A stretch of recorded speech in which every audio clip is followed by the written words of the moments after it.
Pharmacist basically क्या होता है और ये क्या प्रोफेशन है? Pharmacist basically first line person होता है हर उस बंदे के लिए जो पहले डायरेक्ट हॉस्पिटल अप्रोच नहीं कर सकता खुद को। हम पेरिफेरीज में देख लें, हम आइदर अपने सिटी में भी देख लें, कोई भी बंदा होता है हॉस्पिटल के नाम से पहले वो घबरा जाता है। Exactly. तो उसकी जो पहली अप्रोच होती है तो वो होती है उसकी फार्मेसी। ठीक है, हर फार्मेसी पे मौजूद फार्मासिस्ट, मैं फिर कह रहा हूँ फार्मासिस्ट, फार्मासिस्ट हर फार्मेसी पे मौजूद होना चाहिए। वहां मौजूद होगा तो उसकी असेस होगी बंदे।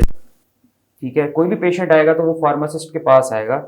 फार्मासिस्ट उसको उस लम्हे के लिए, उस लम्हे के लिए या फिर उसके 12-14 घंटे तक, एक दिन तक, फॉर लिमिटेड टाइम उसको मेडिसिन दे के इतना कर सकता है कि उसको फर्स्ट एड प्रोवाइड कर, फर्स्ट एड प्रोवाइड करते बस उसी लम्हे तक के लिए।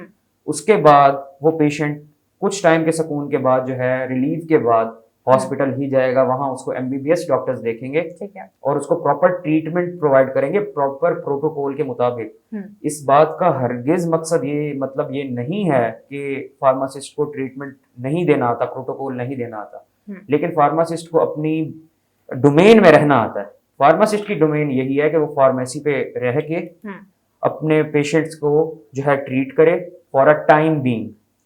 ठीक है, उसके बाद वो प्रॉपर डॉक्टर के पास जाए, डॉक्टर डायग्नोज कर दे, ट्रीटमेंट प्रोटोकॉल बता दे, ट्रीटमेंट प्रोटोकॉल बताने के बाद मेडिसिन प्रिस्क्राइब करे और फिर पेशेंट वापस फार्मासिस्ट के पास आए, दिखाए कि ये मुझे डॉक्टर ने प्रिस्क्राइब करके दे दी है मेडिसिन और अब मुझे ये मेडिसिन दी जाए। फिर फार्मासिस्ट का काम, दूसरा फार्मासिस्ट का काम यहाँ से शुरू हो जाता है कि फार्मासिस्ट बताएगा कि ये डोजिंग रेजीम ठीक थी, ये मेडिकेशन दी हुई, आइदर ये इसके अंदर कोई रिएक्शंस तो नहीं है, एडवर्स ड्रग रिएक्शन तो नहीं है, ड्रग रिएक्शंस तो नहीं है, ठीक है, इसकी डोज कहीं ज्यादा तो नहीं है, डोज कहीं बहुत कम तो नहीं है, इफेक्टिव होगी भी सही कि नहीं।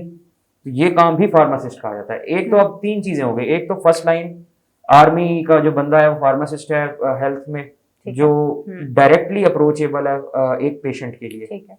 सेकेंडली फर्स्ट लाइन ट्रीटमेंट के लिए कौन अवेलेबल है? फार्मासिस्ट।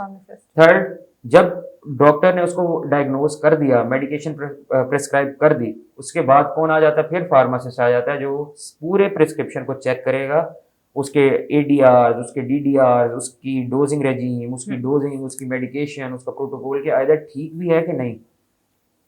ये सब काम फार्मासिस्ट का है। और मैं फार्मासिस्ट हूँ और मैंने एमफिल फार्माकोलॉजी किया हुआ है न्यूरो में बहाउद्दीन ज़किया यूनिवर्सिटी से।